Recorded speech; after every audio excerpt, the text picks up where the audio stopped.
শিবা। হ্যাঁ রে Rahul, happy birthday ভাই। থ্যাংক ইউ ভাই। আর হ্যাঁ, সন্ধ্যাবেলা কিন্তু বাড়িতে অবশ্যই আসবি। ঠিক আছে ভাই। এক সেকেন্ড ভাই। Hello. Happy birthday Rahul. Thank you ভাই। আর হ্যাঁ, সন্ধ্যাবেলা কিন্তু বাড়িতে অবশ্যই আসিস। ঠিক আছে ভাই। তাহলে ভাই সন্ধ্যাবেলা চলে আসিস। ঠিক আছে ভাই, আমি আসছি। ঠিক আছে। আরে শিবা, তুই এখানে? তোর বন্ধু রাহুল কোথায়? কেন, রাহুল কি তোর বন্ধু না? ও আমার বন্ধু, কিন্তু শুধু প্রয়োজনের সময়। যখন আমার দরকার হয় তখন ওকে ব্যবহার করে নি, আর দরকার শেষ হয়ে গেলে বন্ধুত্বও শেষ হয়ে যায়। ঠিক আছে ভাই, তাহলে এখন আমি আসছি।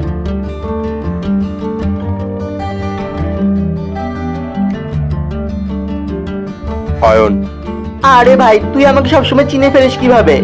ভাই, পৃথিবীতে দু প্রকার মানুষ আছে যাদের আমরা চোখ বন্ধ করে চিনতে পারি। এক, যারা স্বার্থের জন্য ভালোবাসে। দুই, যারা বিনা স্বার্থে ভালোবাসে। প্রতিটি মানুষের জীবনেই এমনই একটা স্বার্থপর মানুষ থাকে, তাই স্বার্থপর মানুষদের থেকে দূরে থাকুন।